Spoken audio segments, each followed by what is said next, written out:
கோஜாயின் venture அக்கௌண்ட்டுக்கு போயிடலாம். Next வந்து நம்ம வந்து இப்போ நம்ம வெஞ்சர் அக்கௌண்ட் போட்டோம், அதில் இருக்கிறது அங்கே அப்படியே ட்ரான்ஸ்ஃபர் பண்ணணும்.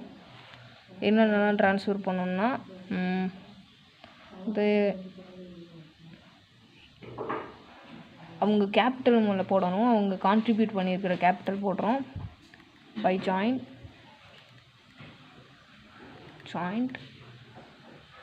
பேங்க் எப்பயுமே கேபிட்டலில் இங்கே தான் ட்ரான்ஸ்ஃபர் பண்ணணும். போட்டாச்சா? அடுத்து இவங்க 2 பேரும் கான்ட்ரிபியூட் பண்ணியிருக்கிறதையும் இங்கே போட்டுருணும்.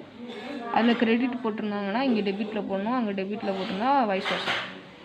வெஞ்சர்னு போட்டு அக்கௌண்ட்டுன்னு போட்டு 45,000 30%. இவங்க ப்ராஃபிட்டையும் நம்ம கண்டுபிடிச்சிருக்கிற ப்ராஃபிட்டையும் இங்கே போட்டுடலாம். அப்படியே தான் ஜாயின் வெஞ்சர் 14 வேறு ஏதாச்சும் இருக்கான்னு நம்ம பார்க்கலாம். அந்த பி வந்து அவரோட அக்கௌண்ட் வந்து இங்கே இருக்குது, அதனால் நம்ம அது கிரெடிட்டில் இருக்கிறதுனால நம்ம டெபிட்டில் போடுறோம். பை ஜாயின் வெஞ்சர்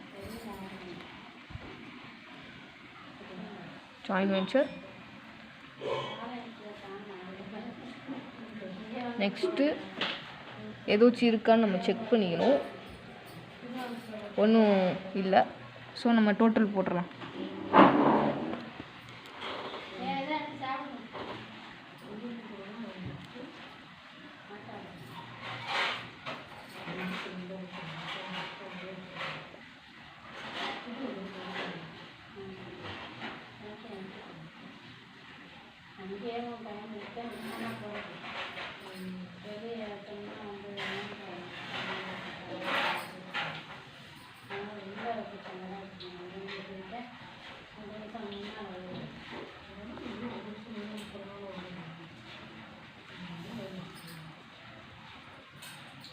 போட்டாச்சா? நெக்ஸ்ட்டு அட்ஜஸ்ட் பண்ணி போட்டுறலாம். எப்படின்னா ஜாயிண்ட் பேங்க் அக்கௌண்ட்டுன்னு பேலன்ஸ் ஃபிகர்னு போட்டு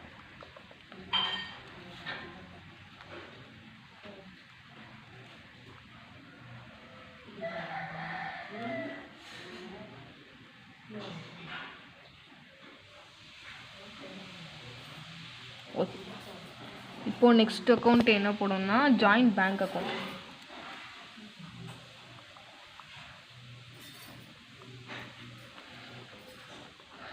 பர்டிகுலர்ஸா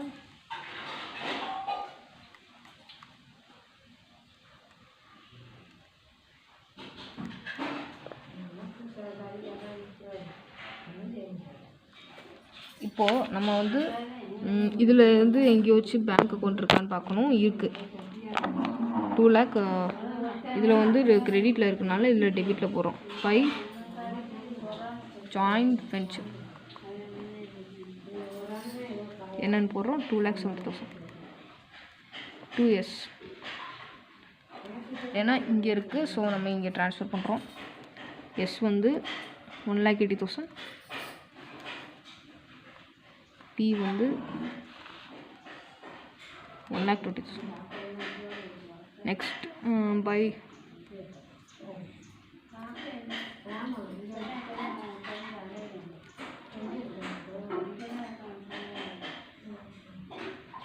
இங்கே இருக்குது. ஸோ நம்ம அந்த பர்ச்சேஸை வந்து இங்கே நம்ம ட்ரான்ஸ்ஃபர் பண்ணுறோம். எல்லாத்தையும் ட்ரான்ஸ்ஃபர் பண்ணுவோம்.